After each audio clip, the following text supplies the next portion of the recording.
like avoiding scope creep in your illustrations. I think when sometimes when you are creating your next portfolio piece and you get caught up in making your next great portfolio piece, it's easy to want to do a lot in a single image when very frequently you can create a really impactful, high value portfolio piece by controlling scope in the image, and also that helps with avoiding things like burnout and stuff. And it allows you to refine. Sometimes it is better to very carefully refine fewer elements rather than creating a big complicated piece with 30 characters in it that ends up being exhausting and less refined because of fatigue or skill level or experience. It's I made my entire first portfolio in like individual like prop and creature designs that I could pop out in like a day, and that helps me get better at a lot of things really quickly. But when you're an illustrator, like you have to be really careful with how much you are committing to in an image, because if you also want to show your process, in your portfolio, or at least a glimpse into it, and you make this really complex thumbnail, and then in the color stage, and then later stages you're like, this is just too much, I need to reduce, then you're making structural changes later on in your process, and that is not a positive thing to see in a portfolio. Yeah. It's actually a huge red flag. It's a huge red flag. So color thumbs is the next step. So once you've selected a composition, then you do. And so what you'll see here is our black and white thumbs include, as it says, a general value map. And this is as loose as you want to get with that value map. You're thinking about your lighting, you're thinking about things like and this is conspicuously absent from the process in the portfolio that we're looking at, but you can see here everywhere it's light on dark, dark on light, silhouette driving everything, and then cool on warm on cool. Yeah. Yeah. And then so when you get into color thumbs, you're doing the same thing again, meaningfully different versions of the same composition that follow the value map. And this one kind of breaks one of our rules where we really try not to have the red one, the blue one, and the green one in color thumbs, but it was called for in this specific image. So I'm instead going to pull up an example from one time, oftentimes stream viewer and cool artist Kuya JP, who posted these on LinkedIn the other day, of all places, because LinkedIn art posting is a thing, where this is good, meaningful, radically different, same composition, every item is in the same location, but radically different color and narrative implications in each of these thumbs, right? And so I looked at these and I was like, this is great.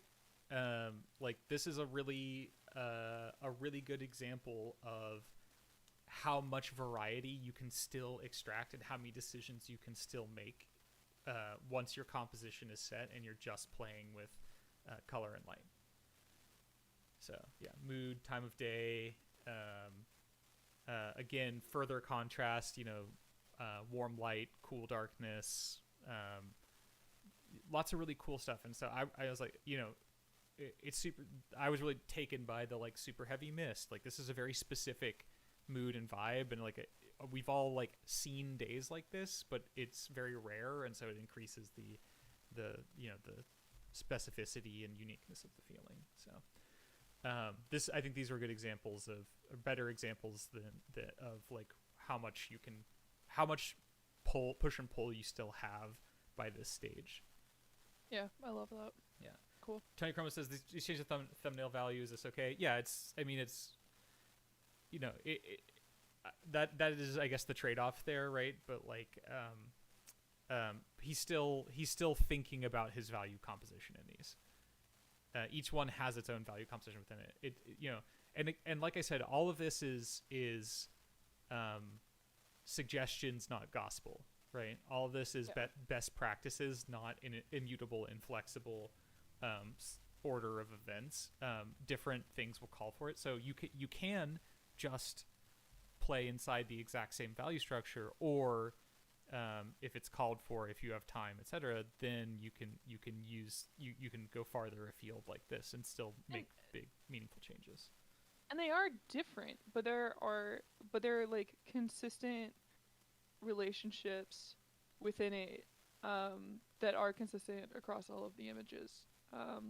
And so you're not, like he's not changing a lot of the actual like value relationships, in which the tower is dark, the sky behind it is light, there's a light ground, there's a dark tree in the front. There's a lot of actually very similar things in regards to how each element is structured, and assigned a value relatively within the image, even if they seem very drastically different.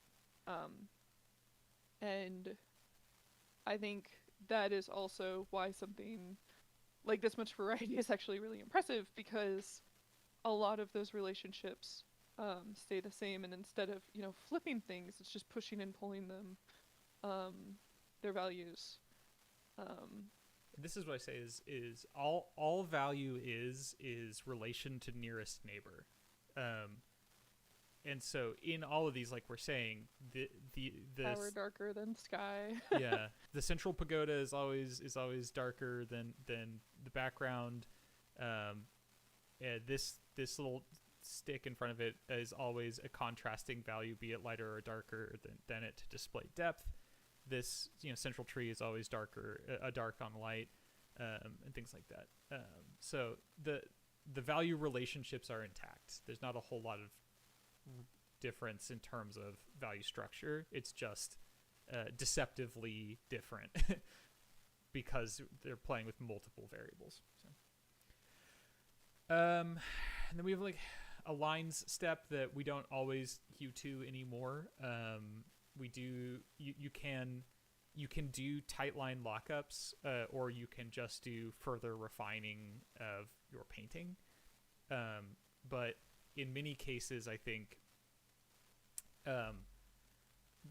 what you have to be careful of in this stage is oftentimes the leap between thumbnail and lockup is you'll lose a lot of energy or attitude or some of the sauce that you get when you're allowed to be loose.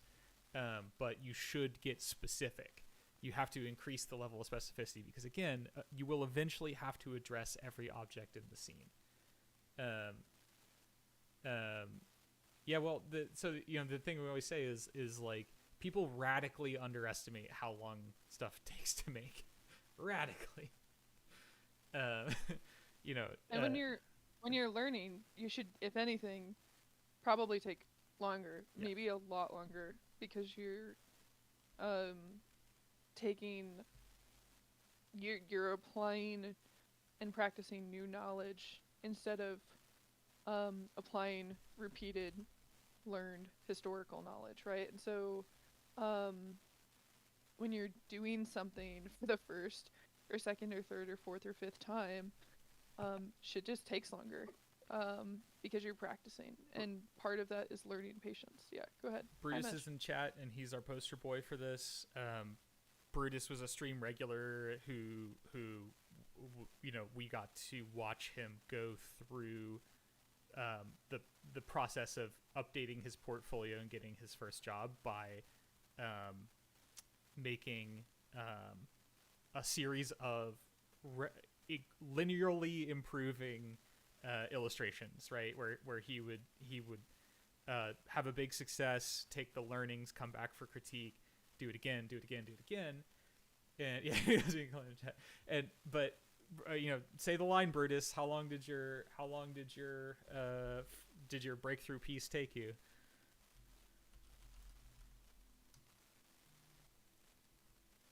And that breakout piece being this one, 200 plus hours, right? Doesn't fucking matter how long the absolute time it takes you to make your portfolio pieces is, particularly at the beginning, because all that matters is that you have a piece that demonstrates that you're capable of it. In order to get to this point, you it does, you know, I always say, well, if you're making a piece that's designed to get you work in the thing that you want to be doing, why would you ever stop short of finish before you put it on display? You have to take it as far as you can at your current level, if it's going to go in your portfolio, because leaving any money on the table reduces the chances of success or its value as a portfolio piece. And remember always that your reward for doing this is doing it again, faster. Again and again and again. Yeah. Bruno didn't make this the best piece he's ever made that got him a job, and they did not hand him a check and say, congratulations, you're a good artist, and now you receive a paycheck to point at the piece that you made over and over again. You have to do this again, more, faster. Your reward is doing it again and again. And so if you hate that, ask yourself if why and if you want to be an illustrator, because that's just like, that is what the grind is. And if you love it, then congratulations, that's a positive thing. Or if you accept indifference, which is my favorite. Yes, or if you accept indifference and understand that you are a factory worker, whose job is to factory out illustrations. But like a big part of like why it's so important to finish pieces when you're like, okay, I want to be a professional artist, it's because when someone is interviewing you, the question is, can you do the job? And if you can't finish it, then you can't do the job. And here's the payoff. Sorry, go ahead. And that doesn't mean you take it to completely 100%, totally solo, at super level every single time, but having perseverance and taking it as far as you can, truly, is an essential part of starting out when you are at the associate level. Reject the lie of the speed painting until you are a decade into your career. Yes. But Bruno provides us the payoff in chat here. He says, I am now doing pieces that are better than this in 45 hours, right? That's why. You have to run all the way out. Do not time yourself and cultivate the discipline necessary to do a 200-hour slog fest, because you will push yourself past those plateaus and through those barriers and accept the reality of making art. And your reward is, again, that now you know how to do this stuff faster, and you'll keep doing it forever. Now, I don't know what would Brutus get out of doing another 200-hour piece. I'm tempted to find out. So the ones, we do 200-hour pieces all the time, but how do we accomplish them in production timelines? Well, if we take a look at Neon Knights KV, you will see 9 artists credited here.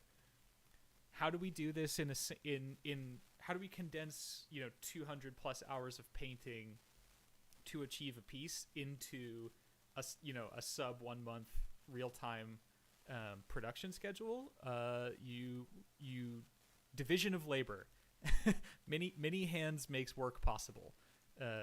Not light work certainly, but yeah. So that's the next level of secrecy, is you got to be able to do the whole thing on your own, but you may eventually be doing it in collaboration with numerous people. So yeah. Also, quick shout out, Denman. I see you in the chat. Yes, the piece is sick, and also congratulations on founding your studio. I want to talk more about that.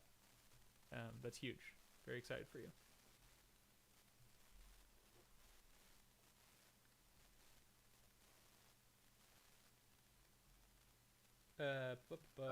Yeah. So I just wanted to say. Yeah. Go ahead. 12-15 lines for hours for them. I think a lot of people look at that and they assume that it's like that the line art that they're seeing there took 15 hours, rather than what is actually happening is there's like 7 or 8 complete drawing passes that occur where like each one is specifically solving like micro stages of problem solving for each image, where it's like general perspective and layout, blocking in of shapes, like anatomical fixes, costume layout, well before you actually get to like the lines that are describing final shape and placement. Yeah. So it's not like a one and done line pass. If you do that, you're seriously missing out on this kind of things you need to do to check your work. And also, clients will have their say along the way. So, Yeah. hey, Void Invader, welcome. Yeah, as Becca says in chat, we stream every Wednesday at 11:30 a.m. U.S. Pacific time. We will try to.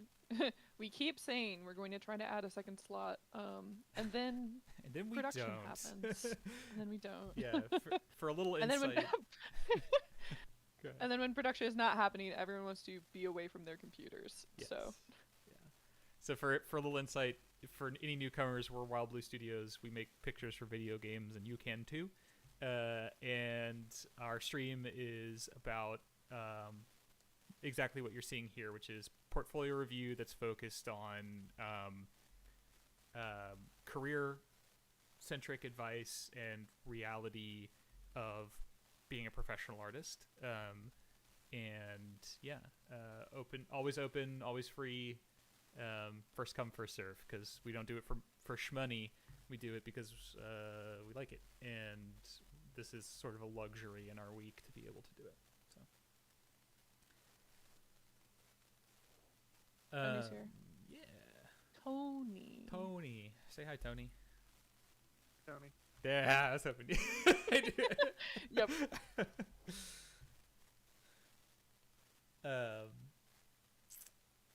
So yeah. Anyway, so I love this. I love this piece. I love it when Bruno's in chat because we can always noogie him to, because this was the progression, right? So Bruno has finally let go of the first piece that was the last piece of his old portfolio, and he had this goblin concept that was pretty close, right? A good jumping off point. He did a review, and then came back with this that was such a massive level up. It was such a big jump that I was like, oh shit, he's gonna go the distance. And so from here, it was that to, I don't think this was your next one. I think your next one was, if I'm not mistaken, I think there was one in between this. I think Asagi came before Vegas, and then it was Mume. But there was one before Asagi that I think has been cut, if I'm not mistaken. But yeah, and he just kept doing stuff for longer and differently than his natural inclinations until the process clicked. And then made the breakthrough, and now he's working, and he's a pro, and yeah, so I always like highlighting that. Okay, so yeah, and then next in the process is flats and block in, which is where you're recreating your value plan in local color. And we're, lines continue to show through in this stage. We advocate for kind of a cell shading approach. And then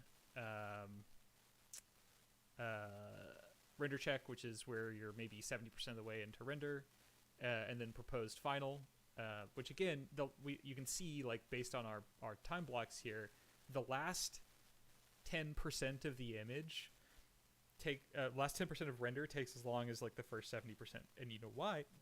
Is because, again, like with this illustration, like we see in all of these, there is, when you're doing super high fidelity key art or splash style stuff, every object has to get its due. Nothing can be left unintentionally unfinished. Some stuff you leave intentionally vague, or even vaguify at the end, like make vaguer. But if not, then you're doing things like every coil of the rope, every background character's general expression, the costume and costume indications on everything, and each snow surface versus rock surface, and the patina on the thing, and so you can imagine you get 70% of the way through here where you've got all the local color in, and you're starting to paint out the edges, and then in order to take it to that next level, you do it again and again, zone by zone, inch by inch, square inch by square inch. You continue to resolve and refine and tighten up, or intentionally loosen. every square inch of the painting. So that's why it takes a really fucking long time, and that's what you have to prepare yourself for if you want to push through it. So, you know, for instance, like if we go back to this and say like, okay, you know, all other feedback aside, about drafting and values and all of the above, this is at the level of like color flats relative to our definition of final, right? So you still have hours and hours to go. Even if the base was perfect and you were refining it, you still have a long time to go, resolving edges and things like this. Like one of the other things I wanted to highlight is like making sure that everything has thickness that is communicated, like how thick is this material, making sure that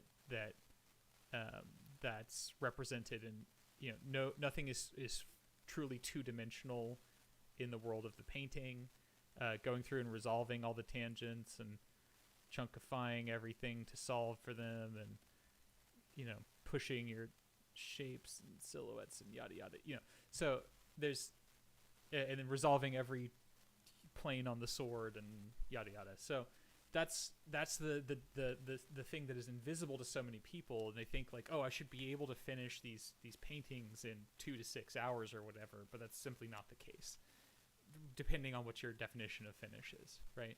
You can get to here quickly, but if you're gonna do, if you're targeting splash art and the like, you have to be ready to settle in for the marathon because the sprint is over. So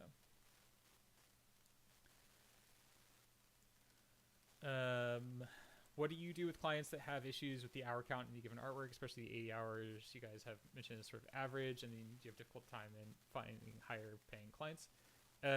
So what you do is you collect data on your pieces. So once you are working professionally, definitely start logging your hours per step, so that you know how much time you're going to be spending. And the best way to prevent what you're talking about is to make it clear up front.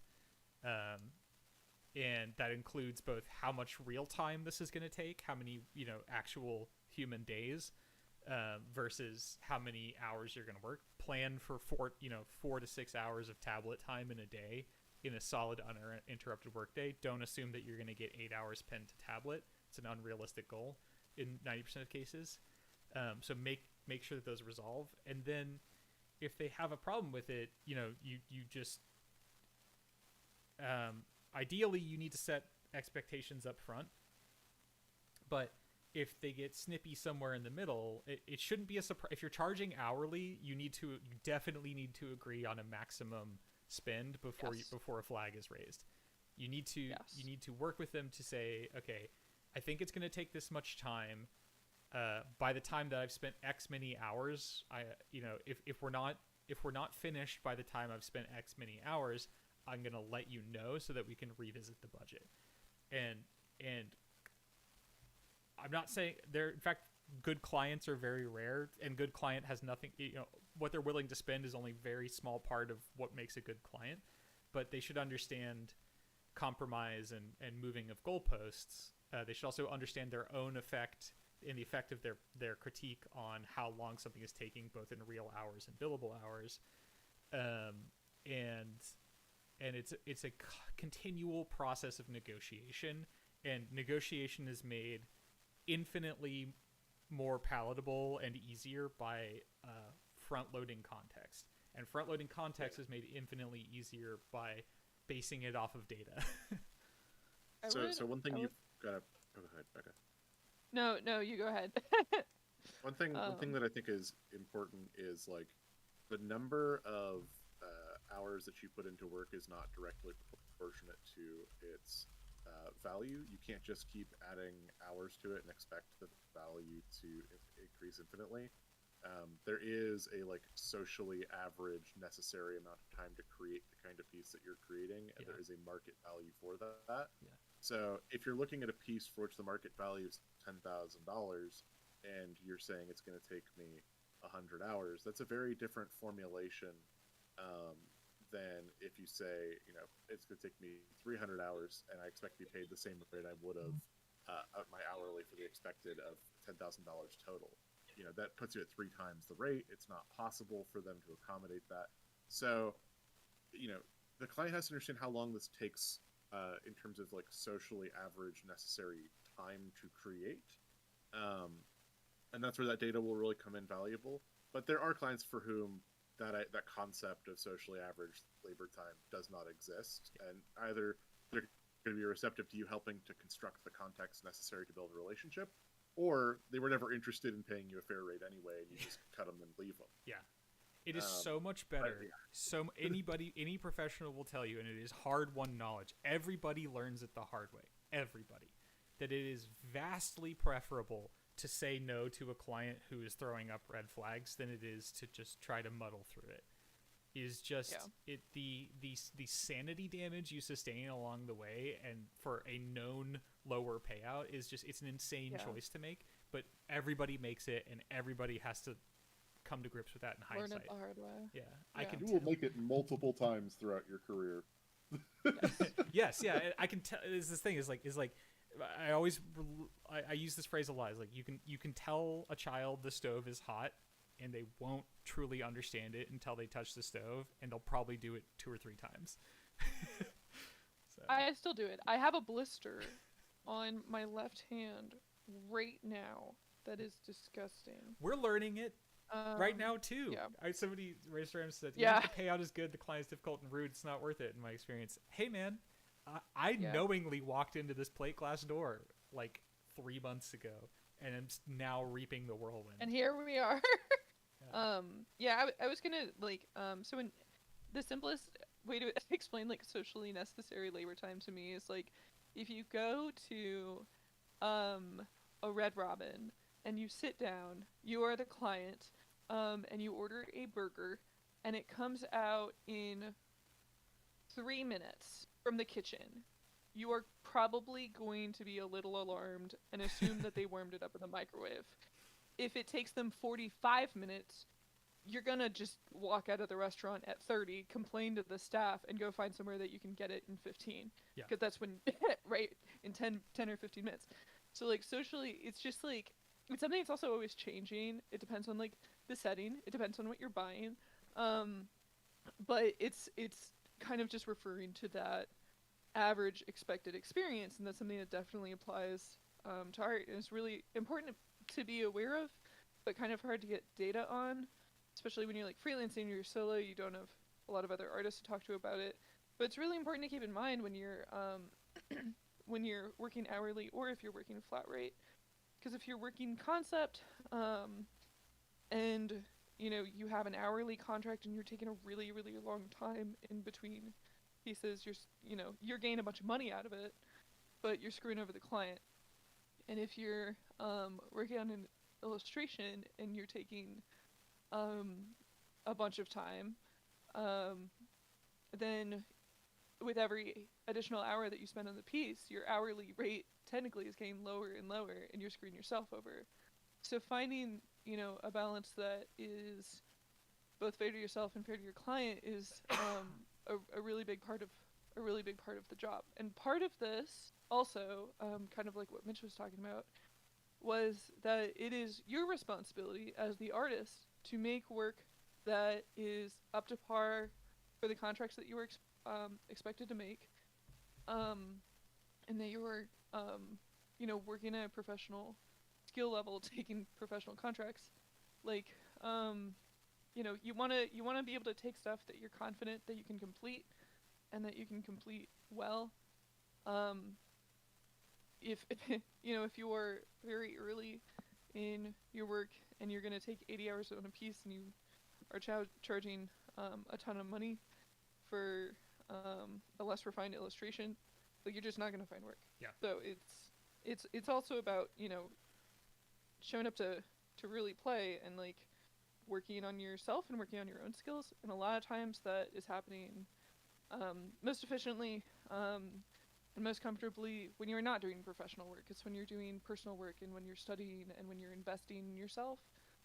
Um, so that when you are doing professional work, you're prepared for it, and you're up to snuff. So Yeah. part of it is also like it's not it's less the hustle get good mentality as much as like don't feel rushed to make professional art just to make it.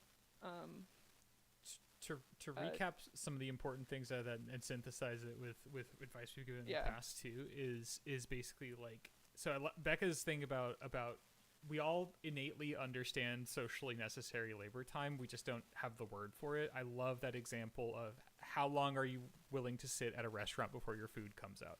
For every action that you take in the marketplace, for every good or service you look to acquire, you have a vibes only but very well cultivated understanding of the socially necessary time. You know what's faster, slower, and what's expected, and how you will react accordingly. I think that's a really phenomenal lens to look at this through. I'm going to quote that a lot. For any task that you do, you have to understand your own necessary time to do it, and everybody knows what the skill curve. How long does it take you to do something the first time versus the 40th time, and your own expectations for that are liquid. They change as your skill level increases. The same is true of art. And in a buyer-seller transaction, particularly for pictures of dragons, like that's what we do, right, for a living. It's making the buyer expectation of time and money line up with your own personal understanding and experience and assertion about how long it should take and what that's worth is an incredibly intricate dance.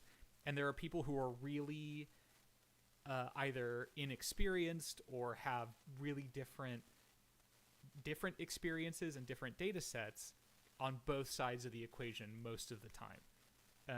It's rare, specialized, malleable knowledge, and very few people, when engaging in it, are even thinking in these terms.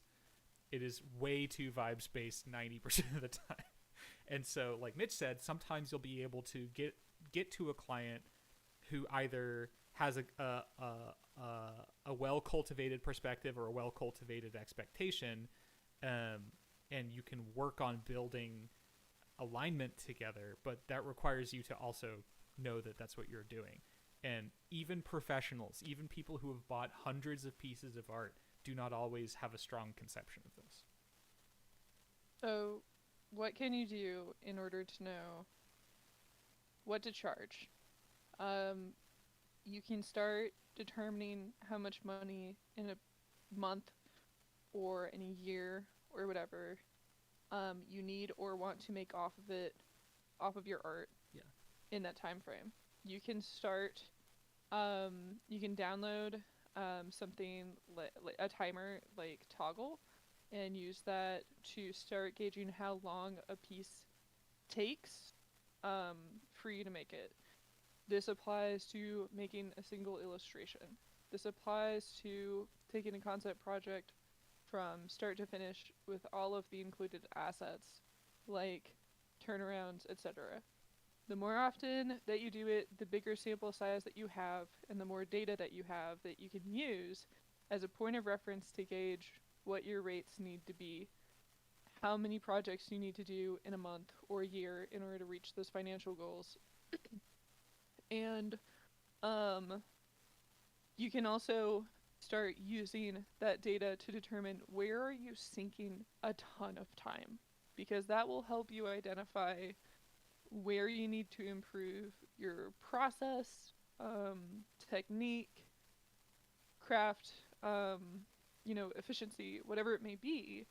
And so, the goal overall is to, once your quality is up to snuff, then to make your process as efficient as possible so that you can get stuff done more quickly, because that makes you very valuable in a industry like games, in which things are moving often at a very, very fast pace. And it's kind of scary to look at that data in the beginning. But if you, keep at it and you focus on being really objective and measured about it, you can take breaks from it too. You don't have to do it with every piece that you make, but when you're like, okay, I want to sit down, I want to make an illustration at the best that I can do, like measure the time and be honest about it. Don't cut down time when you're like doing extra sketch stages and stuff, because all that's important to make it in the final image too. And that's the kind of thing where and also like start researching rates, start talking to other artists. I started freelancing at like 40 an hour or something. That was after I was working at Blizzard. I was living back in Chicago and like sharing a 1-bedroom apartment. And even that was not, paying enough. So I bumped up to 50 and then I bumped up to 65 pretty quickly. And then I think I went up to 75 before I started. So I like doubled my rates. And because I had really great clients and I had good work and I was working really efficiently, I was putting a lot of value into those projects. Those clients just said yes every time I increased my rates. Yeah. And some people charge more. Some people charge over $100 an hour. But, that's also relevant to like kind of what your cost of living is. And how hard you're trying to push your craft as well. There's a lot of variables. Yeah. And it is constantly in motion. And like Becca said, it all stems from knowable calculus, which is what do you need to survive, and are you at a place where you're only charging subsistence, or are you at a place of expertise where you can begin asking for more, right? And one of the things that for all the pots and pans that we bang about, knowing your worth and advocating more. I mean, Mitch is also an irreplaceable realist about, at the beginning of your career, you will often take $100 jobs and have to make them look like $1,000 jobs. And that's just part of getting the fuel under you in most many cases. Yeah. Yeah. I'm gonna lightning round some of this stuff because we've got about 30 minutes left, and there's a bunch of stuff that I want to hit on specifically. But High Flow, thank you very much for coming by. I think the thing that I want to like super emphasize here is, go slow to go fast, and do not worry about this until your veggies are eaten. The number one improvement that you can be making right now is drafting. I think that this is going to inform so much of what you do, because again, how you use 3D which is good, and you should be incorporating 3D. Incorporating 3D is good, but I think that your 3D is currently hindering you, and it ties back to the need to have a stronger hands-on experience and capability with drawing and drafting that expands all the way out into composing figures in space and spaces themselves, before this becomes super useful to you as a shortcut. But this is useful to you as a shortcut. So life drawing, figure drawing, Yes. draw outside, draw from life, all this stuff. Oh yeah, ArtStation hitting us with the bondage ad. Also, I'm personally of the opinion of, oh yeah, good for them. I'm personally of the opinion that 3D is best used in 2D image making like this, where it's the basis of a much more complex illustration or like a concept piece, by enhancing the image and helping to reinforce the foundation, not necessarily for like being the biblical kind of crutch for lacking of drawing skills and drafting skills, because it allows you, when you're not using it as the biblical basis of an image, you are able to be less rigid and more adaptable and flexible able to move things around and able to change the stuff within the perspective without needing to change it in the 3D, etc. Yeah. So 3D is a tool and a process that is unlikely to teach you new things. It is likely to provide accelerant to your base skills.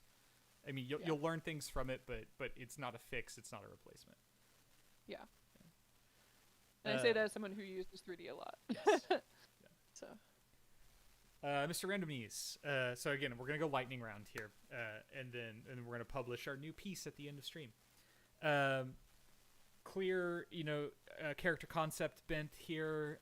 Some cool stuff that reminds me of. I mean, there's Becca. When I look at that, I think of your Injustice stuff, and then when I look at this, I think a lot of Dauntless, right? There's some cool shape. There's some good color. There's some good fundamentals here. I think that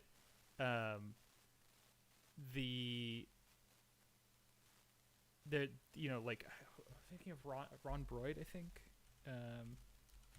Yeah.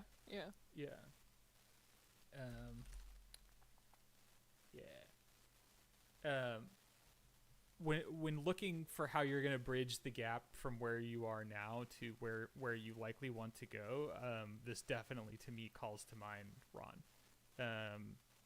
And I think that it is important to bridge the gap, because I think that where this gets lost is these are great initial explorations, but there needs to be the process of refinement between here and the ortho. Love orthos, but I want to be able to see the connective tissue from these sketches to these assertive final statements, and I think that some of the drafting and construction and how you're communicating design leaves a lot to be desired in these final things, because the purpose of these orthos is you cannot have in rough indications at that step. I mean, I'll also just start with that, there are elements of the orthos that are not correct. The best way to do an ortho sheet is that you draw the front view, and then you literally use the exact silhouette of the front view, and you flip it horizontally, and you use that exact silhouette, and you don't change it, except for maybe the feet. So the feet are facing downwards instead of upwards. To use that as the exact silhouette of the back view. And there are differences in those elbow spikes and different sections in which the point of the ortho is not to prove that you know about orthos. It's a technical demonstration that you are able to work very, very precisely in a measured way. You can see the spikes on the wrists are also different between them. One of them has that kind of cut off more slanted point, when the back view is just a very simple spike. And those sort of discrepancies make or break a ortho sheet, and they determine whether it is a successful sheet or not. Yes. It's all about accuracy in that stage. And the purpose of doing this, like Becca said, is, and we see this all the time with early career concept artists, is they're mimicking the form without understanding the function of pretty much every step in concept, because again, each of these steps is for a specific reason that relates to development. And so this is kind of one of my favorite things to pop up is we made the concept for this skin. Zombot, Ting Hao Chen at Zombot modeled the skin. We never spoke to this person. We never had any interface between our studios. The intermediary was the client, and the transference is exact, right? That is the purpose of the ortho is and the only places where things are changed is an intentional design decision, probably by the client themselves. You can see that when you look at the bottom edge of the shawl, all of those little like V-shaped nooks are all in the exact same place as on the ortho, and they're the exact same size. When you look at the belt, there's the exact same amount of little like holes, and the buckle is placed in the exact same way. But you can look at like where there are differences. So like at the knees, like the brown like kind of shrug knee on the concept has more lines, and that was probably an intentional decision potentially by the client to reduce the amount of seams on that section. Or just maybe So visual it's area of rest so that it doesn't yes, vibrate when it's running yeah, and stuff like that. right, exactly. So it can be like changes for technical reasons. Um, And the hay, of course, is not in the literal exact same place in most cases. In some cases, it is. But like right. this is the point of the ortho is it's what gets handed off to the 3D artist. And some Sola says as a 3D artist, I would try to understand your idea. It leaves interpretation or problems for the 3D artist that may result in it being kicked back to you for clarification anyway. And so again, when we talk about needing to solve each step, solve what each step exists for before you exit that step, that's a really good example. And things like this where there's like this complicated alien anatomy, I would also probably want to see like a little bit of breakout and draw through about how exactly these arms insert into these wooden blocks and how these fingers work and things like that. So it's less about like, I mean, it's not just accurate technical skill versus like anatomy knowledge, if I'm like reading that question correctly. Like it's both, because if you are strained from anatomy in the ortho, then there's an issue. If your 3D forms don't read in the ortho, right, like that's an issue. So it's a harmonizing of different elements, but but it is, most technical, I would say, in the ortho. Yeah. And the crux of this is things like the wood grain patterns and the moss, right? Where there are like saying like, you're indicating that there's a shape there, but you're not being specific enough. You're not really finishing the design, and then somebody has to do that down the line. Either it's going to get kicked back to you to do, or the 3D artist has to do it. And you can call that out as like generic moss texture with a separate call out, or you have to design what each of these planes is, because when you go up to here, it's like, okay, is it important that these are specific? Is it meaningful that these are this way? Because like, and it might be because maybe there's like a design element of rhythm within the moss of like larger to smaller shapes. Yeah. But it's up to your job to answer that. It is your job to answer that question, not someone down the line. And the more questions that you pose to someone down the line, the less effective that you are as a concept artist. The more that you answer up front, and the more directly that you complete the entire like idea and the way that you communicate it, the more effective and valuable you are as a concept artist. And that extends to things like, okay, like in our own example, eating our own dog food, like the number of stitches and notches and amount of hay on this is specific and communicated because they're considered and designed for rhythm, for spacing, for things like that. So like the number and spacing of gills under this mushroom hat would need to, if it's important, you either need to design it or you need to specifically call it out as unimportant or vibes only, right?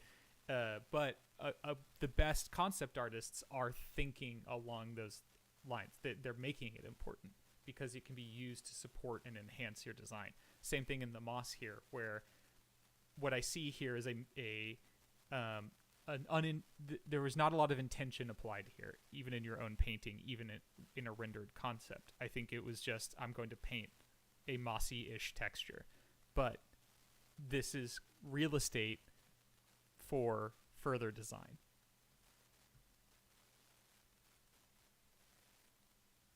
Okay, so that's kind of the essence of the critique here. That's the room for improvement. Again, understanding not just the form but the function of each step. There's a lot of like this is great render concept, but as we often say, many times the concept leaves your hands at that ortho, and you never get the chance to render it, right? And so it has to be clear as possible every step of the way. Yeah. Okay. And again, take a look at Ron. Not only a cool guy, but cool artist. I like this because it reminds me of Dragapult, and Dragapult's my favorite Pokemon these days. So. Aww. Bruno, I'm not 100% sure at first glance what's new here from last time we saw it. So let me know in the chat, and I'll dip back to it. Emmy Morgan. Last time we saw your work, I think I think Shepherdess, which is dope, and Ravenous Vampire were the newest stuff. I'm not sure if Nightmare and certainly not the Angel were there.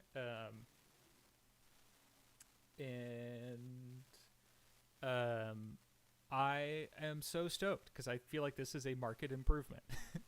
I feel like this is really cool. I think there's still stuff to do here.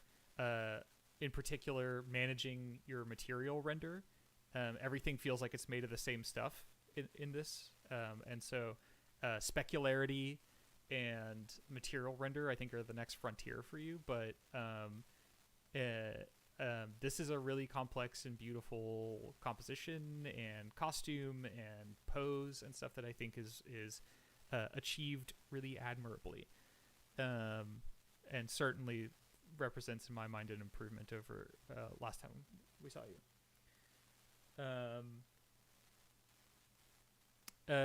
Another thing that I want to call out here is, again, making sure that everything has an edge, has thickness, and has impact on the silhouette. So like a leather belt buckled around the arm is not going to neatly follow the silhouette of the muscle. That is going to have some heft to it, and is going to need to be considered that way. And then like little details, like there will probably be more holes in this belt. It's probably not perfectly custom tailored to her arm, or maybe it is, and maybe you say something, that's saying something about the character. But I think that's a pretty esoteric idea to communicate, rather than taking the opportunity to add pleasant, realistic detail. Kind of similarly, gloves and things like that aren't going to be skin tight. They aren't going to necessarily allow for some of the same stuff as though they were exactly following the arm. So making sure that all of that is, it's just little things like that. Thickness of the armor, particularly around the neck. I don't feel that this neck area in the armor is referenced. And if it is, then I'm surprised, because this is very form-fitting all the way up to the neck, steel plate, rather than what I would expect out of a hauberk like that. And then is there another layer under the armor and things like that? So there's still a little ways to go. There's some edge management stuff, but my main deal here is material render. And I'm also slightly, if I'm honest, let down by the primitive extruded cubes of these towers. I think that's money left on the table. When we talk about 6s to 9s, carve into this, make this architectural. That's free real estate for oohs and ahs. And yes, it should be wholly subordinate to your figure, but I think that is a place where you can plus up. And also drapery and cloth. Some of the hard masked out edges of the cloth don't necessarily correspond to the shape of the folds within them. So letting those folds actually interact with the silhouette of the cloth and designing the folds is another frontier, I think. But yeah, focal area, face, gorgeous. Hair, immaculate. So much work went into this. I think that's really sick. And I think that the overall effect of the piece is really stunning. So, great stuff.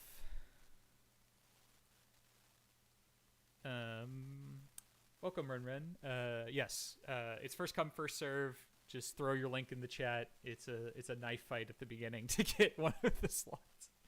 So, and there's some cool game icons, which I don't know if we saw last time, and deserve more in-depth looks, because this is like one of our areas of speciality. But a lot of the same stuff applies here, which is material render.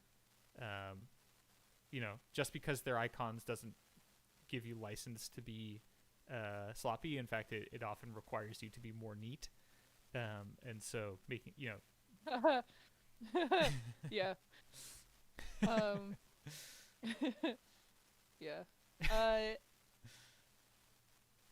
Boy. Yeah. Do you want to pause on these and talk about them, or? I'm kind of lightning rounding it, but Yeah. I hope you'll come back, Morgan, because we should go longer on these. But and Becca's. Great, I'll do a paint over. Oh, okay.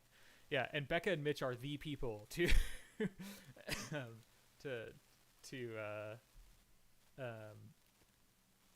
to be critiquing this stuff. But yeah, when every pixel matters, there's a lot on the line, and so things like like there's some tells here where we're spending precious pixels on stuff that will not show at icon read. If how far can I zoom out on this? Yeah, I'm gonna do the potions. Yeah. I'll post in a little bit, but like, there's a lot of 1 pixel things in here that you will never see. The compositions read clearly. I like a lot of the overall value structures, but yeah, I'll give you. Yeah. Like I said, the net effect is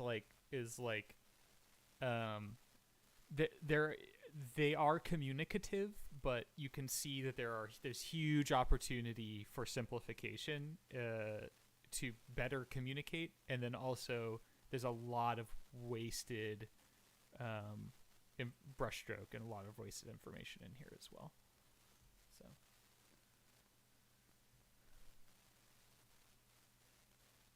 And Frank, buddy, I hope this feels like a breakthrough to you, because this feels like a breakthrough to me. I don't know about you. This feels like another piece on par with Melina. Having the same good instantaneous effect on me, because you ate your fucking vegetables, and how. And I think that is fantastic. Even the thumbnails are that, because you are thinking in terms of that value management, even all the way down to here, you can see that you've created much more effective than average thumbnails. And I'm so excited.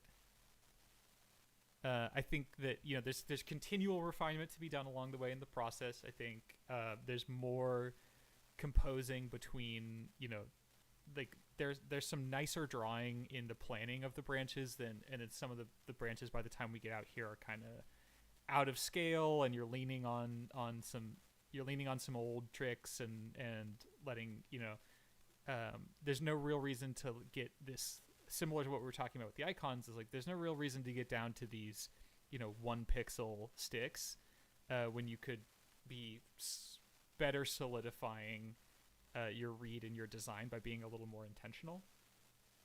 And it would make the piece go faster, honestly. And then there's a lot of tangency stuff in here as well. But again, the immediate effect of this is very strong. It reads much stronger than many of your pieces have in the past, and it has a appropriately applied little sprinkles in here that do a lot of heavy lifting. Again, if we think about it card size, this is the right amount of juice applied in pretty close to the right way. I think that there's some art, there's still some artifacts, there's a little bit of sloppiness, there's some hard round left undisguised in here that you could definitely go back and break up. But overall, I feel like this is seeing the application of a lot of what we've talked about in the past and seeing the clear through line, I think got you a really good result. So very cool.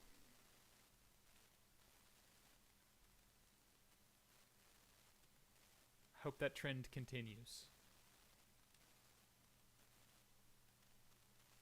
All right. It's the Noxus Riven splash. Mitch, are you still here? I is. Take it away, boss. I'm sorry, I'm actually in the middle of Okay, some never mind. hardcore work. Don't take it away, boss. Okay, so I can, like, talk, but I can't do too much talking. Yeah.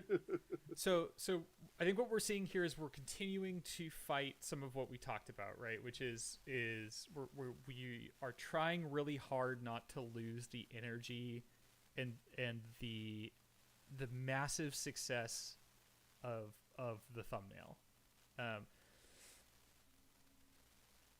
And so I talked about we struggled with that as a professional studio, but it's so difficult in that refinement, in that lockdown, and like going back to our process guide, it's like, the jump from color thumb to lockdown, how you get there is variable, and the goal is to preserve the successes of the plan that you made. And I think we're in danger of losing some of our favorite elements of the thumbnail. And I'm going to revisit the thumbnail so that I remember what those things are, because we all reacted really, really strongly to it. Okay. First things first that I'm seeing is compositionally. We're running the tip of the sword off the page, and we've also moved Riven this way a little bit. So a decision has to be made. A decision has to be made about how we're going. Does the sword need to be entirely in frame? And if not, you had a better solution early, which is letting it run all the way out of frame really quickly, rather than resting its, being like implying that there's just a little bit more sword out here, and also like resting the very tip of this inner plane on the edge of the frame. So either make room for the sword or commit to the sword being out of frame, and pull the frame this way, or enlarge Riven. How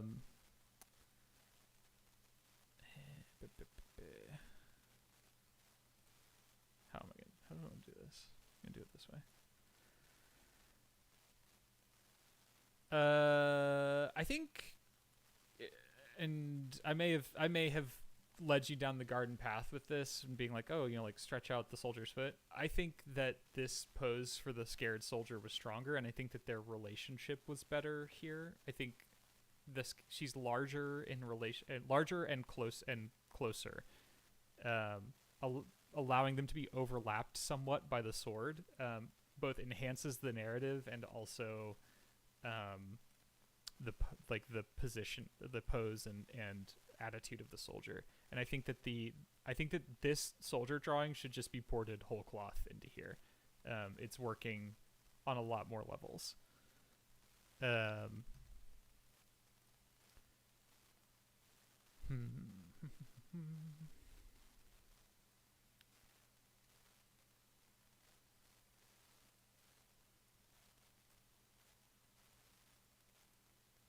Designing of the hair shape.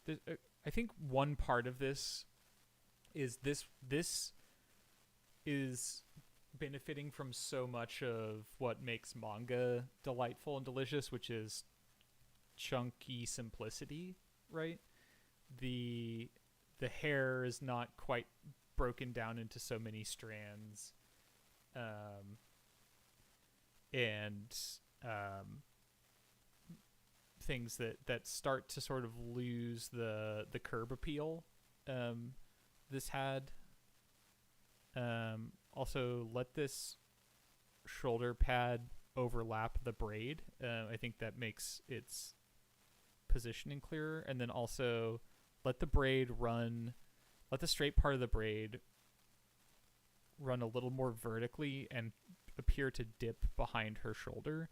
This is one of the things I was planning to talk about today is overlapping of elements within a composition, within a silhouette, and how much that leads to, or how much juice that affords the average composition. So showing how this braid structurally rests across the shoulder and the body, I think is high value.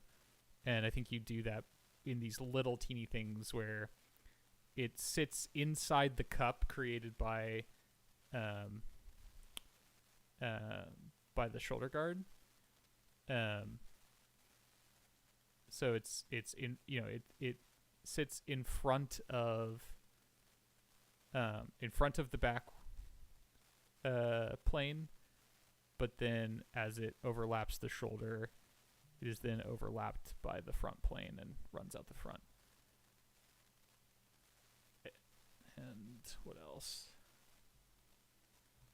Kind of miss her in shadow more than the light she's getting now. Yeah, I think yeah, and I'm not entirely sure where that went either, because that's a great point. Is part of what was so sick about this is the really strong cast shadow across her, which seems to have been sacrificed. I know we said like extend the shadow's arm over here, but that doesn't mean pull the shadow off of her. You've actually inverted the light and dark planes on her body, which is great catch, Elliot. So having the front plane of her body be in shadow, because she has or relatively darker than the back plane, is part of what really sold this. And so you've actually completely inverted that value relationship as you've gone forward. And I think that is maybe again an element of curb appeal that we're missing out on. It's much more compositionally unique and effective and narratively potent to have her front half in shadow and the back half being comparatively lighter.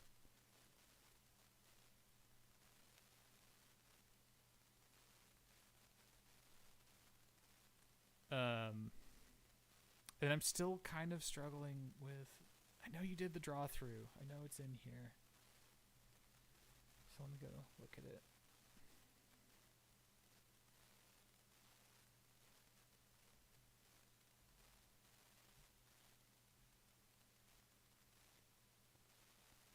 I'm going to trust your draw through. I think it's less the anatomical elements and more how the armor is sitting on top of them, because again, it's my whole thing about armor is not skin tight for the most part. I know she's literally wearing a fairly skin tight bodysuit underneath the layers of armor, but how the armor rests over her frame, I think, particularly across the much busier hip section, is going to be really important. Yeah.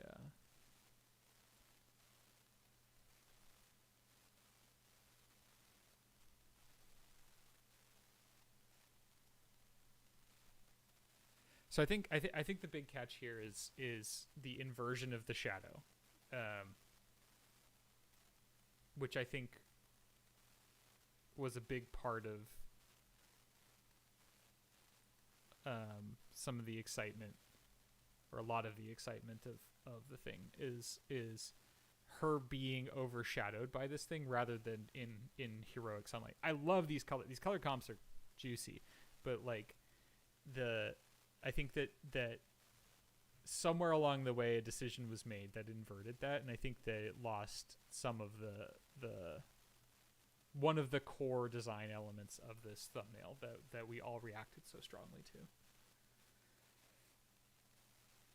The line along the bottom of the chest plate implies torso. Yeah, and it's just that's like a continuous like check and recheck, and then also this sort of the windscreen element doesn't necessarily feel consistent across the center plane of the armor.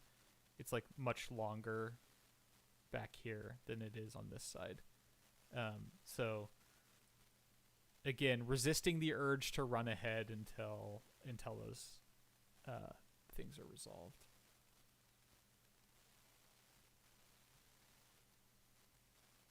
I feel your color comps are delicious. The pseudo render that are happening in the color comps is just like really distracting me and making me want to like let you go ahead to these things, because I think color does add so much to this, and I think that you have a great way of applying it. But I want to make sure that, again, remember, you can't leave a step until you've solved the issues that step is there to solve, or else you will have to solve them anyway, or you'll be stuck rendering a base that doesn't accomplish what you need it to accomplish. Okay. And that's all the time I have for this. I really, I'm going to miss out on, okay, Leo, I do want to unstick you. In terms of what color comp do I like best, one thing I love is, ship on fire casting warm light upward. Again, another great way to demonstrate being gigantic with the increasingly low influence of the firelight. So my choice is color comp C but add the boat on fire. So he's backlit by this lightning, and then he's front lit by the fire, and it's going to create like a beautiful movie poster blue and orange composition. And I think that's the winner for me. Please tell me you're still here, Leo. Okay, sweet, you are. Excellent. I'm still trying to do quick paint over, and it's taking more time than I want to, so I'm doing it. So I'm short. I'm fast tracking it.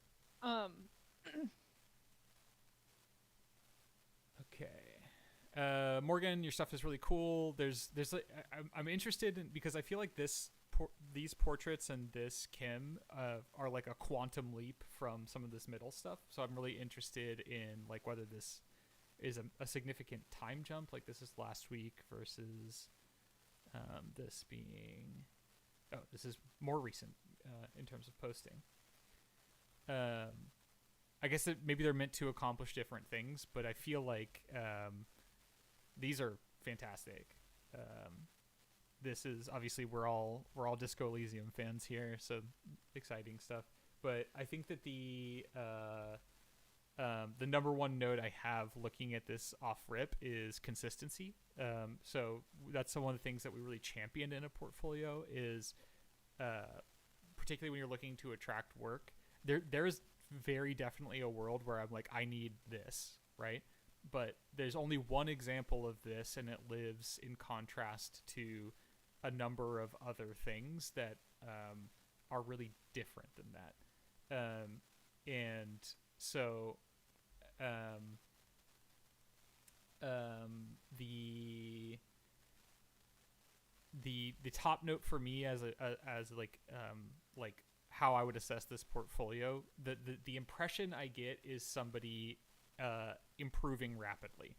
And this is the stuff that I'm excited. This represents a lot of what I'm excited to see more of in terms of handling. But I don't know if that's what you want to do. So that's my.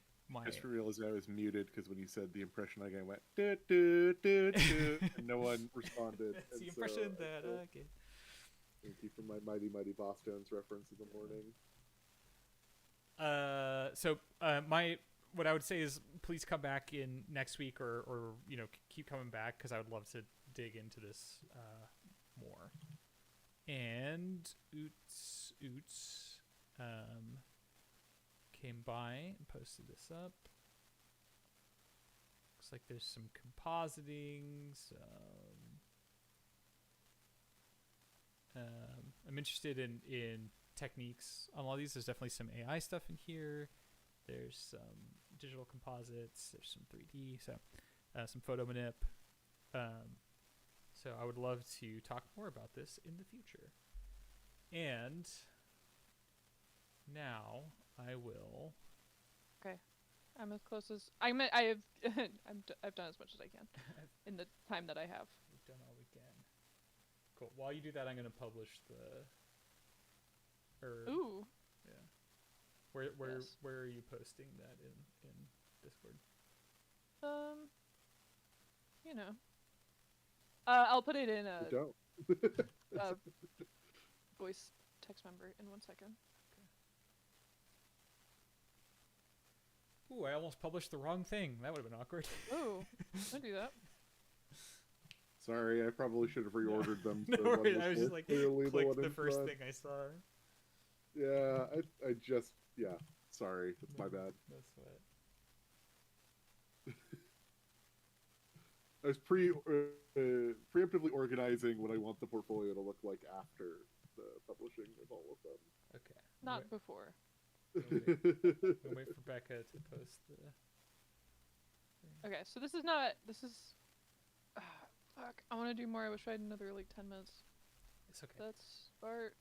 That's our baby. Yeah. On the subject of private versus public Discord, we will never have a public Discord unless we can hire a full-time moderator. Invar has. Sorry.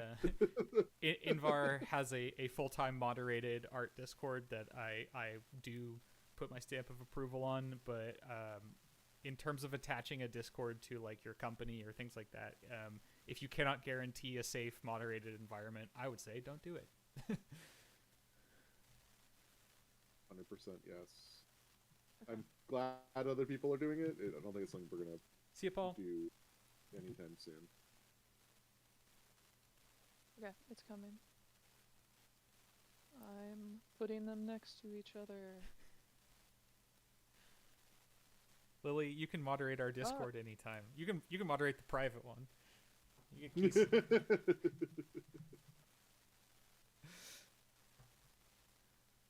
Okay. Hi, Lily. Hell yeah. Okay. This is Morgan. a third of what I wanted to do. Yeah. But basically, so like take this and zoom way out. Yeah. Outie.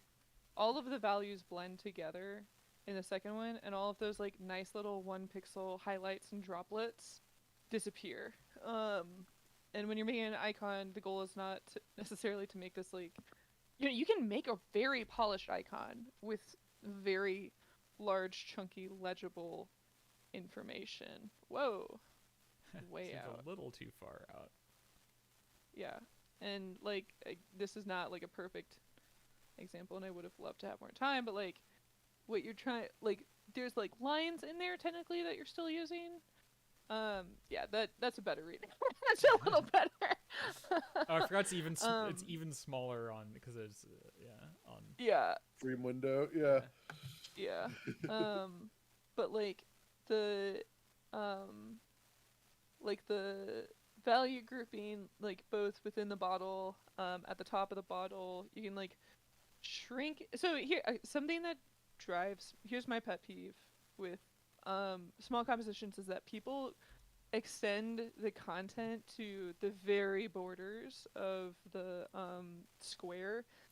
Yeah. So like the first will thing I did before anything else. Often be like vignetted or circled or circle cropped or things like that. Right. So you want to bring it in a little bit, give it like some breathing space from the edges of the image. Make sure the planes read really clearly. So like the cork, in yours, the values all blend together. And there's like material information. Yeah, but like very little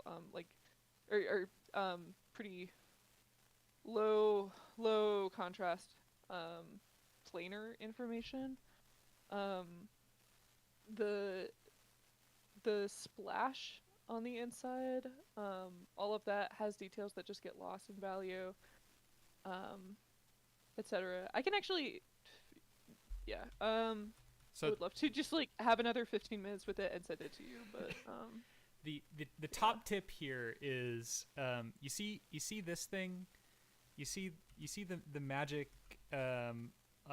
There's a plane, and then you cut an ice cream scoop out of it and invert the value across the ice cream scoop, and it's the most readable thing on the fucking planet. In terms of like plane change, like that's the That's a cork. yeah that's the Boom. $10,000 tip instead of That's how you paint rocks and everything. yeah instead of fucking around with little cracks and crevices and stuff like that. Yeah, that's jazz, Yeah. baby. When you're adding uh, form information while also trying to render material, the best place to play with that is not like on the flat surfaces. That's where you want to keep things actually relatively subtle so that you're not breaking the value read. It's actually at the terminal where light and shadow meet. So it's the edge of Terminator. that cork, the terminator, whatever. I don't care. I'm tired. It's not my fault. The like you get a pass because you're the breaking best up artist in the world. that like the way that you refine that edge between where the shadow and the highlight meet, that is actually a lot of like where like surface form information occurs. And when you're painting like the flat surface and you're like adding information, that's still technically what you're playing with, just on like a smaller and smaller form change like level of scale. So And remember, kiddos, if your values are set up right, you don't need fucking outlines. That's the tell. yeah. And they, unless the style calls for it. But if you're Well, also glass bottles are typically white outlined in an icon Yeah. for. Yeah, immediately here, for look glass. at That's the one literally exception, but- literally Google glass bottle black background.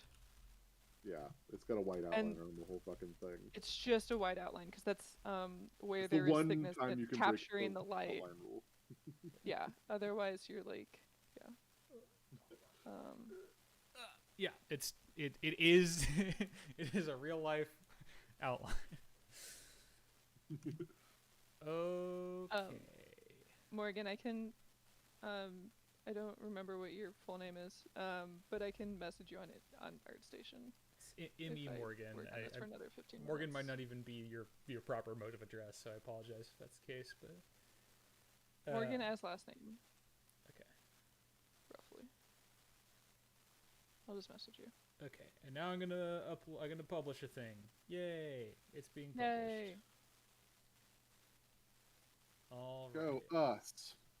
Go us. Actually, We did really it. specifically, go Tony. Yeah. Go Tony This is- forever. yeah. This was mostly Tony. Here, take a look-see.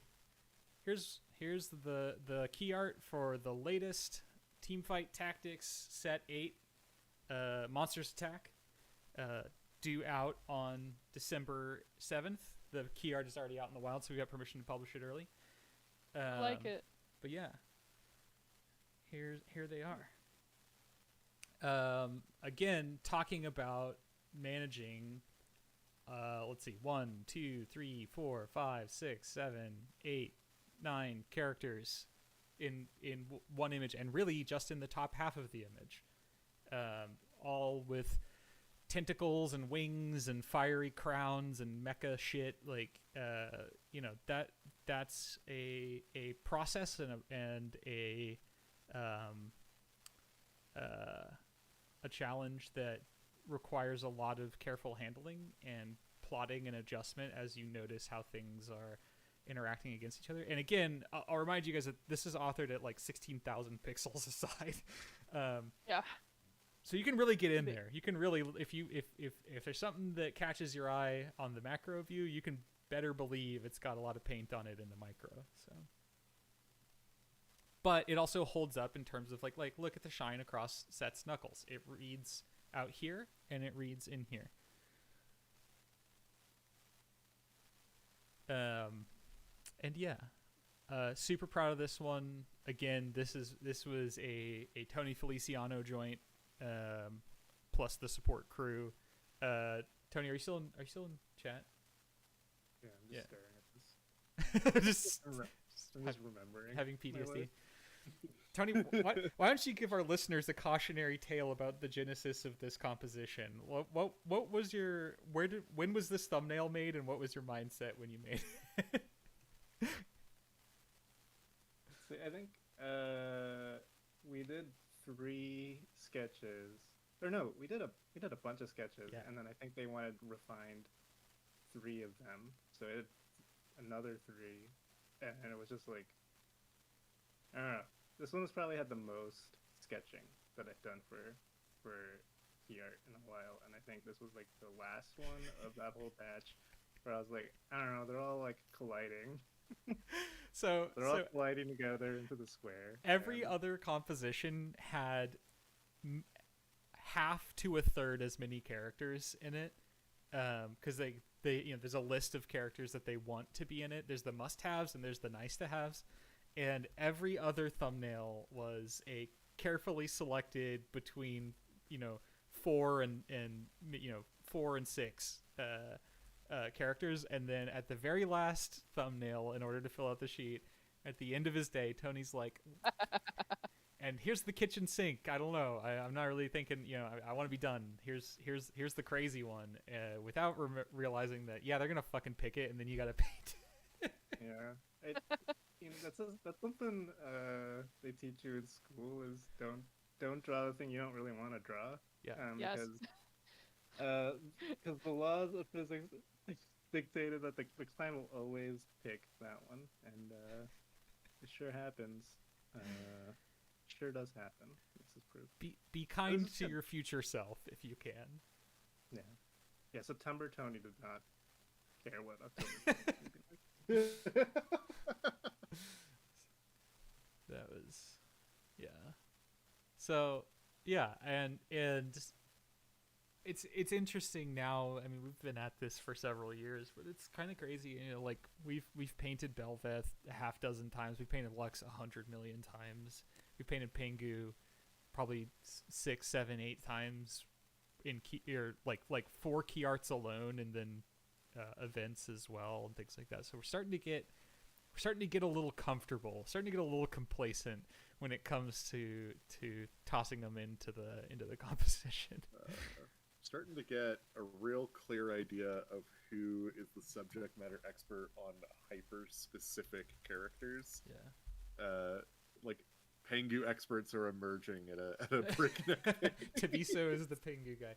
And brief a critical shout out to Julia Shi at Riot for being the Lux likeness maven, where at the we were getting down to the wire on this, and I was like, Lux is a really heavily protected likeness for the IP. Like, you're gonna, if you're painting Lux's face, if you're painting Ari's face, expect to get significantly more feedback than you would on other characters. There's kind of a band of characters that occupy that, and I was like, we're coming down to the wire. There's not going to be enough time for the amount of feedback loops to get this right. And I was like, can y'all call in your pinch hitter? And Julia just like banged out Lux's entire face, and so it's important for me to specifically recognize and credit collaboration with client on that order, and it was very generous of Julia as the Star Guardian style king queen to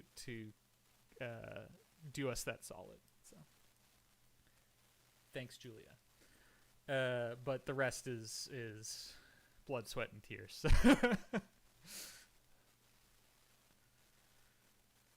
All right, gang, that's stream. Do us a favor if you can, and drop a like on this on ArtStation, so that we can maybe hit the front page, which is valuable to us. And we appreciate everybody's time. Thank you for coming by. Lots of great stuff today, and we'll see you next week. Like I said, every Wednesday, 11:30 a.m. U.S. Pacific time. First come, first serve. See you then. Bye. Woo.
And we are about just a minute remaining. Just gonna shoot the. Oh, no, I'm off by 10 minutes still. How did I count? I put the wrong time in, didn't I? Shh. Shh. Shh. That didn't happen.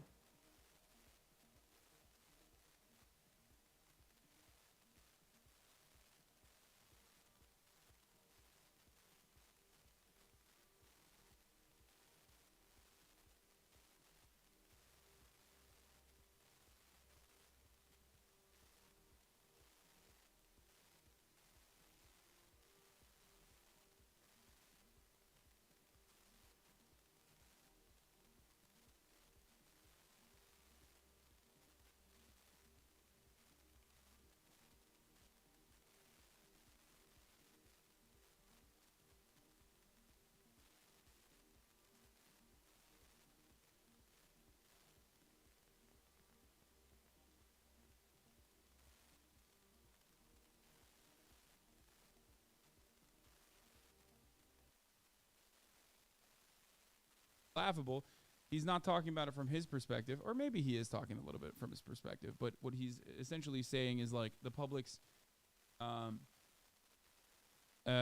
essentially the public's attitude is going to be aggressive. How wonderful. Excuse me? We're in Hogwarts. It's been quite some time since the academy How do you has know? been open. I don't know. It just sounds like it's Hogwarts. It should only take a moment to set up for a new lesson. These lashers must have grown. That ain't no wild frog, while man. we were away. We protect the Isles. I wish to pledge to the Black Dragon flight. Critical strike increased by 5%. Yes, sir. Pick up Wait, up what? any of these schools of magic. I want crit. What are the other ones? Let's see. Oh, this is versatility. This Oh wait, is verse my healing. main stat actually. Where's the verse one? The red one. Oh, Mastery. maybe. Ooh, mastery could be good for your boy. Eh, we'll There it just is, baby. keep crit. Okay. Oh my god, I just queued into a group. I did a random heroic, and these people are so geared. Fuck you guys. Must be nice being a healer. We have to fucking Yeah. find people. You just find the gate. Yeah, Like, that's what the nice. fuck? This guy's 380k health. Love it. PvP here? No. Guardian Druid. Oh. Oh, this is great. I'm already loving this. Just fill 'em in. Really sweet. Alright, Mike. Well, it's I- confirmed. It wasn't handy notes that fucks the UI. I so forgot what's about you going on. guys already. No, fuck you.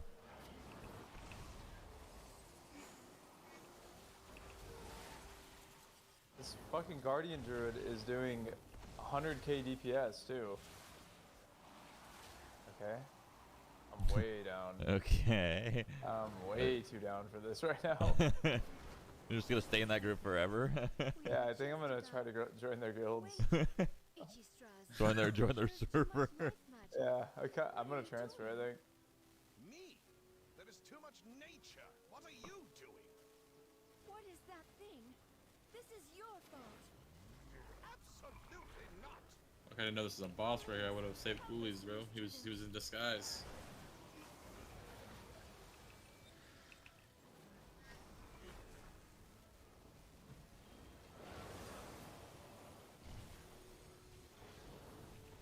Add object. Holy shit.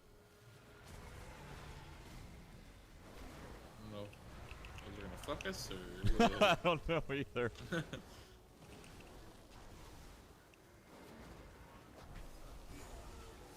All I know is I had 0 cooldowns for this bitch.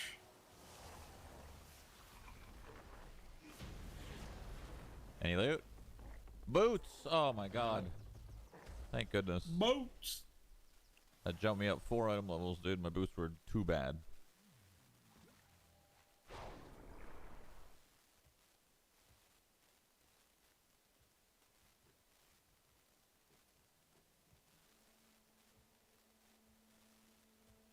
Well, isn't this place cute?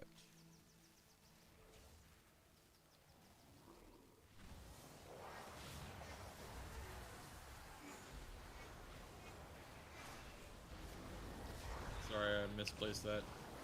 I mean, him bouncing so like. Away It was literally when I was casting my Dragon's Breath too.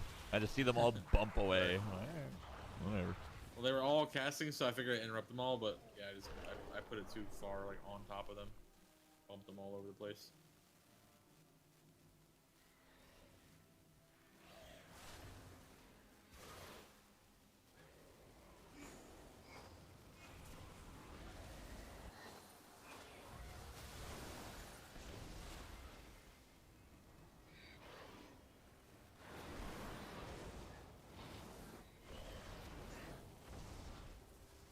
Oh god, I've been ambushed.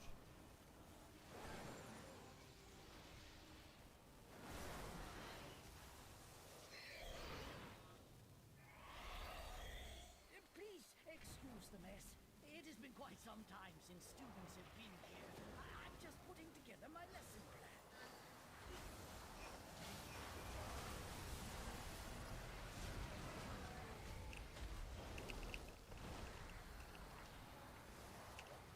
I'm getting sucked off. They're sleeping me. I'm sleeping. It's sucking you while you're sleeping, bro? What the fuck? Yeah, I don't know. It was weird. I don't You know. give them permission? No perms. No perms. Okay, that's fucked up. Here we are. Long ago, members of the Blue Dragon Flight accidentally overloaded an arcane elemental and created a boss? powerful construct named Vexen. Oh, I used my coolies. Yeah, I think there is a All good. boss here.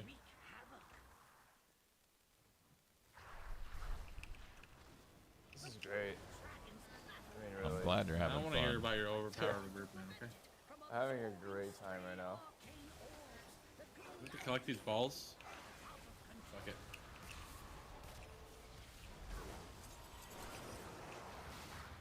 Collect your balls. Oh my. Not on stream, dude. Sorry.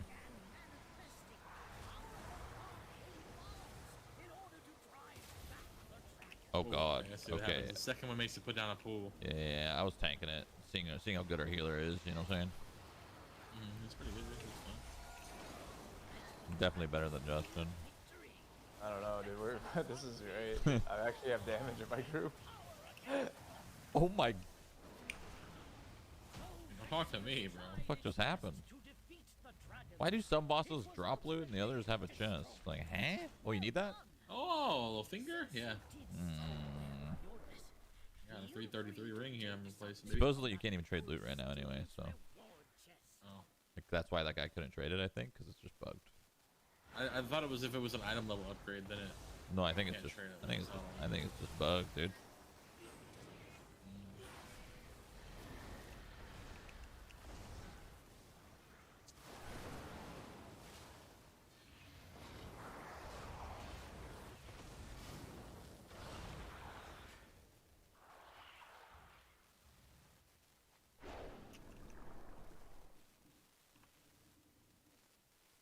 Oh, apparently it got disabled because of what Asmon's doing, supposedly. Oh, lovely.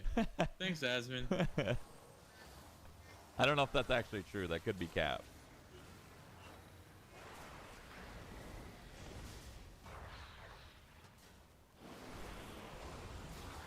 It appears some new students have trickled in afterward.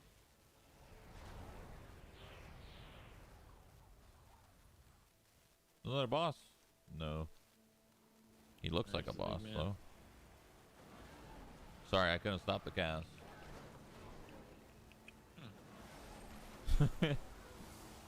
You heard me. Unbelievable. Oh. What did that do? Oh, this looks really, really good.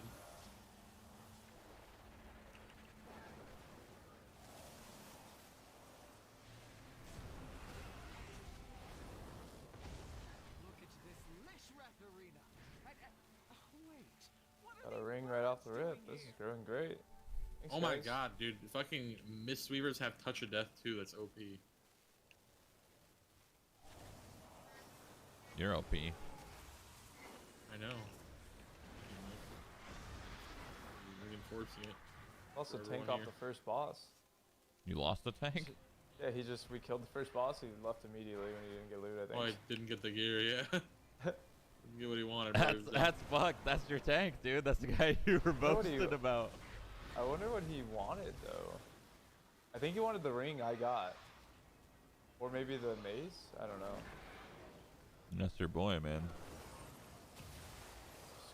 Oh, okay, we got one immediately. Warriors seem better. Warriors Actually, are cool. I think Guardian Druids are like Biss at the moment. The boss? Like, what's going on? Or like Brewmaster or something like that. Yeah, I think it's gonna be the boss Groth after we kill all this shit. Yeah, it is. Or Croth. Croth. Son of Odin. I'm gonna just take a weird guess and say he's a bird. Now we need to clear out the big one. What the I will activate fuck? the goals for Lishran. That is The fuck are them? for you soft Balls? Use that to Balls, get balls, balls. Oh, you gotta throw it in the fucking hoop, my dude. What hoop? In the goal. Throw it. Bam. Did you get it? Nice. Got a 3-pointer, shot. baby. Oh, shit. that works. Watch yourselves. Oh, you get to choose if you want winds or if you want fire. Apparently we want fire. Hell yeah, let's go. Big less, big less. No, we don't have a Huggy. Oh yeah, yeah, I see it. I changed my my debuffs too. What? What are we supposed to do? We gotta throw balls. We gotta throw balls in the fucking the boy. Okay. I'm throwing a ball. Throwing a ball. I throw a ball. I think you might have thrown it in the wrong one. I think we gotta go Searing Blaze. Oh, my bad. Oh. Alright. Yeah, no, I think we fucked it. I don't know what the hell's going on this fight. That stuns. Okay, got it. What the fuck? Maybe it's gonna do 2 Searing Blazes and 1 wind? No. Oh god. Oh, I'm fucking hurt. Oh god. Alright, I'm gonna throw the ball, I guess. This is a weird fucking fight. I don't like it. This is awkward. I'm hurting. Wait, they're throwing it in the other one. Wait, which one are we supposed to throw it in? I don't know. I just started throwing it into any one of them so we could just fucking kill them, you know? Shit. What the fuck is going on? Well, that's the windy one. Very windy. I'm so dude. I don't. Okay.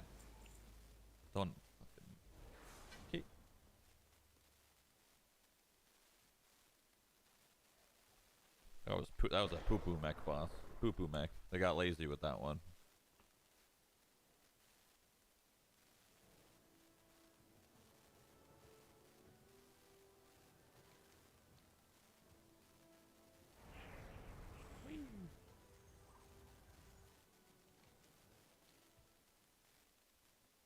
One more dungeon. Or boss, sorry. I'm not getting loot for anything. Oh, I have to get boots, actually. I'm not too mad about it.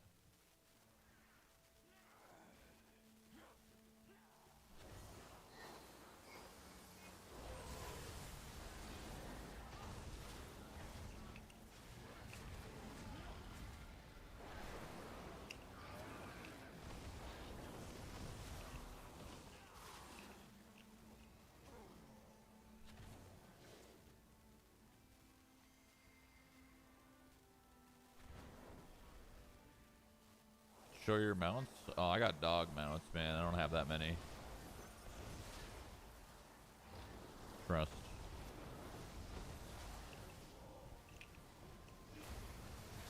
Alright, well. Too much pump or what? A little bit of pump. I was just trying to kill them before they casted, but nope. Who are you? You are not registered here. This room is only for students. Head to the registrar at once. Doragoza. Dora goes down the street with her backpack. These are sacred halls of learning. You watch Dora, man? Big fan. No. What was that? No. No. No. I have not. No. Okay. No. I'm coming to you guys. Don't bring that fucking debuff in here, motherfucker. I thought you were about to drop it right in, dude. I was trying to. Going to you guys. I was trying to. It didn't time up correctly. Oh, shit. Energy bomb. Oh. Not good. I don't want it.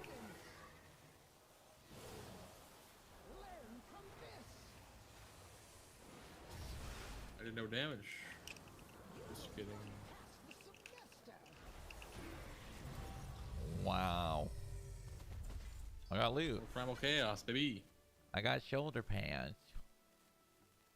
Oh, they look cool. Oh, great. He doesn't need this trinket. Yes. Thank you. I can trade it? Yeah. It's the one where told you. it's the one where I can coach an ally. Should I coach Sweet, you? man. Thanks for giving the trinket. Thank you. Sure. Look at how cool these shoulders look. Let me look. They look like feathery and stuff. I look like a druid. Obviously, Okay. the other colors don't make sense. Just look at the shoulders. I mean, don't look at everything else. We'll Look pop at a the shoulders. transmog mount here. Hello? Okay, man. That was cool. Shoulders look alright. You look alright. Got it. Oh my god, it's 3 o'clock already. Okay, we gotta go. Oh, do we? Oh, shit. We can't. We don't have time for one more. The timing was pretty good. I got lost in the rogues. I got some good Wait, loot. what are you guys doing? Dark Tide launch. Oh, Poggies, have fun. Thank you. You wanna play? Can't play. No, I can't. Can I? Rook? I gotta leave kind of soon. Golfing. Yes. No. Thank you.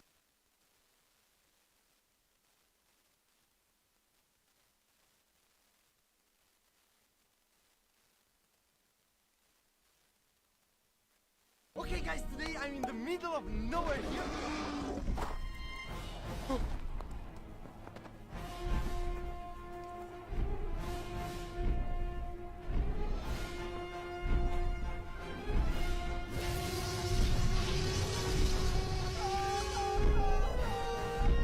Okay, guys, today I'm in the middle of nowhere here.